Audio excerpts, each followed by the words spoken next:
Après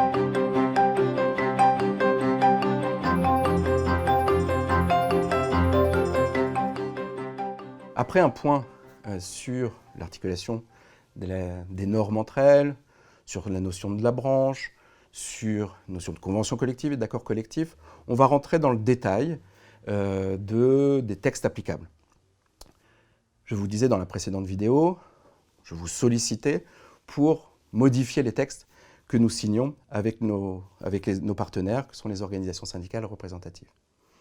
Nous souhaitons, dans l'évolution du droit social dans les OGEC, issus de la branche, dans le cadre de l'harmonisation des 9 conventions collectives que nous avons regroupées depuis 2017, on va voir ce point dans quelques temps, que chaque OGEC puisse bénéficier d'un texte clair, d'un texte sécurisé juridiquement, un texte accessible, donc un élément compréhensible pour tout le monde, et un texte adapté à vos besoins.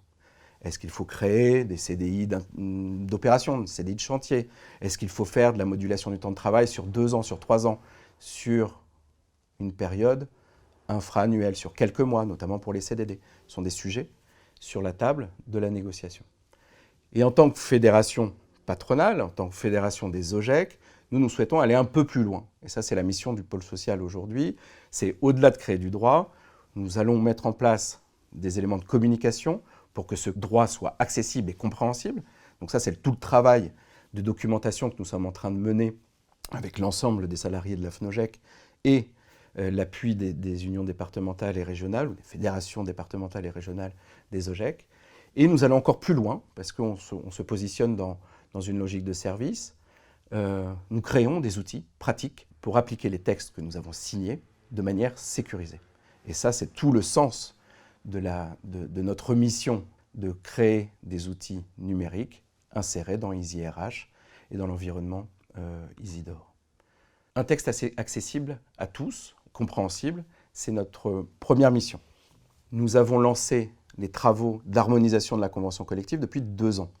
Nous avons 9 textes de convention collective applicables dans les universités catholiques, dans les OGEC, dans les centres de formation. Il y a des psychologues de l'enseignement catholique, des enseignants. Et donc nous allons faire masse de l'ensemble de ces textes pour déterminer des dispositions communes. Et cela, nous avons jusqu'en avril 2022 pour le faire. Donc préparons-nous ensemble à l'évolution importante qu'il risque d'y avoir dans ces prochaines années. Donc un texte consolidé. Nous avons aujourd'hui des textes disséminés, difficilement accessibles. Il y a un texte sur le travail de nuit, un texte sur l'organisation du temps de travail, un texte sur le temps partiel, un texte sur la complémentaire santé, un petit bout de prévoyance ici, de la retraite là, avec des champs d'application différents, etc. Personne n'y comprend rien et c'est logique, vous, nouveau président d'OGEC, que vous n'y compreniez rien. C'est de notre faute et donc on va corriger ces éléments-là. La convention collective que nous souhaitons voir appliquée à compter d'avril 2022 sera composée de l'ensemble des textes et sera accessible. Donc nous aurons un corpus de règles à vous délivrer, intégrant l'ensemble des dispositions, comme je disais tout à l'heure, travail de nuit, temps partiel, etc., intégrés dans le même texte. Donc ça, c'est notre première mission de service, c'est-à-dire que ce texte soit accessible. Demain, vous aurez à disposition un seul et même texte regroupant tous les thèmes. Vous n'aurez pas besoin d'aller à la pêche pour récupérer tel texte ou tel texte qui, en plus, parfois, ont du mal à se combiner entre eux puisqu'ils ont été négociés sur des périodes différentes. Consolidation de ces textes sur l'ensemble des thématiques, de la protection sociale complémentaire, des classifications, de la rémunération minimale, de la formation professionnelle, de la pénibilité, des conditions de travail. Et là, on est dans notre rôle de branche de déterminer un socle de garantie, un ordre public conventionnel et offrir au final aux salariés des éléments de sécurité, un socle de garantie minimal, éléments de sécurité pour l'ensemble des salariés au quotidien. Je vous disais que je voulais faire 4 zooms, 3 essentiels et plutôt un 4e informatif. Notre mission, c'est de déterminer des classifications qui induisent le calcul d'une rémunération minimale. Et ça fait partie du socle. C'est le sanctuaire de la convention collective. Donc les entreprises ne peuvent pas modifier ces classifications.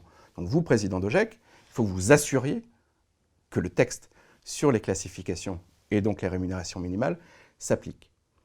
Et que tout salarié doit bénéficier, bien sûr, d'un contrat de travail, d'une fiche de poste, d'une fiche de classification. Donc vous, président d'OGEC, ce n'est pas à vous de les rédiger, ce n'est pas à vous de faire le travail de classification. Par contre, dans le cadre de la délégation de pouvoir, il faut que vous contrôliez que les choses sont bien faites, que les outils de branche, comme j'indiquais tout à l'heure, ISY-RH, sont utilisés, que la fédération territoriale a été mobilisée, qu'elle a été associée, et ce qui vous permettra, vous, président d'OGEC, d'être l'accompagnateur et le conseil du chef d'établissement. Et vous pouvez aussi l'alerter si jamais vous sentez qu'il y a une dérive de la masse salariale. Donc là, on est hors champ du droit social. On voit que les décisions en matière sociale peuvent avoir un impact économique important. Et là, vous êtes dans le cœur de votre mission. Je parlais tout à l'heure d'idées reçues. Beaucoup de questions nous sont posées sur les classifications. On est surpris puisque sur les mêmes dénominations de postes, il n'y a pas les mêmes classifications.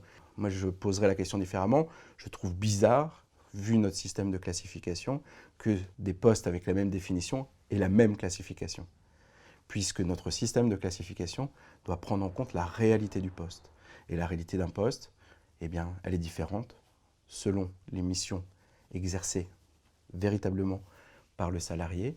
Enfin, les compétences mobilisées des salariés sont différentes d'un poste à l'autre, même sous une même dénomination.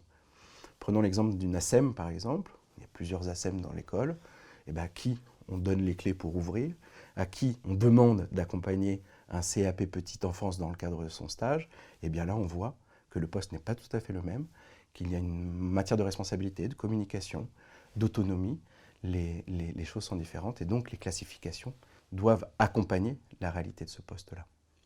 Vous avez à votre disposition 3 vidéos sur la formation professionnelle. Je souhaitais revenir dans un cadre un peu différent et moins opérationnel sur ces notions-là. L'employeur a une obligation d'adaptation au poste et une obligation d'employabilité. Et vous, en tant que président d'OGEC, il faut absolument que vous ayez un regard attentif sur le respect de cette obligation d'adaptation et d'employabilité. Ne pas rentrer dans le détail d'un départ en formation, mais veiller à ce que cette obligation générale soit respectée. Rappelons qu'un salarié, dans la section 9 de la convention collective PNL, les salariés doivent partir en formation tous les 5 ans. Donc là, ça fait partie des questionnements. Est-ce que tous les salariés sont partis tous les 5 ans? Est-ce que les entretiens professionnels ont été menés, organisés tous les 2 ans? Est-ce que le CSE a été informé de tout cela? Donc ça fait partie de votre mission, d'interroger, d'accompagner le chef d'établissement et, malgré tout, de contrôler l'effectivité de la délégation de pouvoir qui lui a été délivrée. De la même façon, est-ce que les outils de branche ont été utilisés? De la même façon, est-ce que les fédérations territoriales, etc., ont été interrogées? Deuxième pilier de la branche, je l'ai indiqué, ou troisième pilier, pardonnez-moi, la protection sociale. Donc là, même logique, prévoyance santé. Est-ce que le régime santé s'applique? Est-ce que tous les salariés bénéficient de la complémentaire santé? Et est-ce que les salariés qui en bénéficient du régime déterminé par la branche? Est-ce que l'assureur que vous avez choisi vous assure, pardonnez-moi pour ce jeu de mots, vous assure que l'accord de branche et donc le niveau de garantie, les tarifs, les mesures sociales sont celles de l'accord? Donc vous, il faut que vous vous interrogiez sur cette question. Est-ce que, de la même façon, la risque URSSAF, est-ce que les dispenses d'adhésion, pardonnez-moi d'être un peu technique, mais c'est des questions qui vont se poser au quotidien, est-ce que les dispenses d'adhésion sont bien gérées dans les établissements?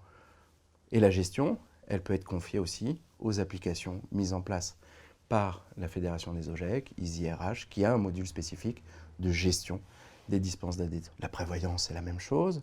Est-ce que les salariés bénéficient du régime? Est-ce qu'on fait bien l'affiliation? Est-ce que les enseignants bénéficient du régime?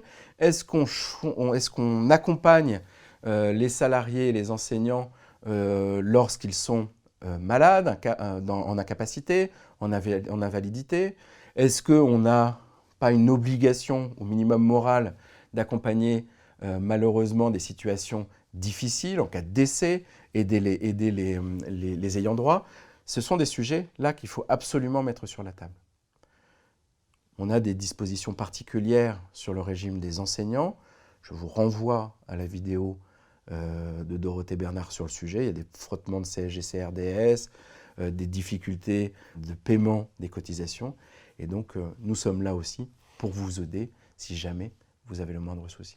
Je parlais de situations un peu difficiles et délicates. Peu de personnes le savent. La branche a mis en place un fonds social avec des moyens qui permettent d'aider les salariés et les enseignants vivant des situations difficiles, du handicap, un décès, des difficultés à la maladie, liées à la maladie, des problématiques d'adaptation du logement, etc. Et ça, il faut absolument, vous, en tant que président d'OGEC, vous connaissiez l'existence de ce fonds pour pouvoir nous solliciter demain, et donc non pas faire le dossier, mais en tout cas de rappeler que ce fonds existe et qui sera demain accessible dans une nouvelle application qui s'appelle Monisidor et qui sera ouverte à l'ensemble des salariés et des enseignants de la branche. Merci de votre attention.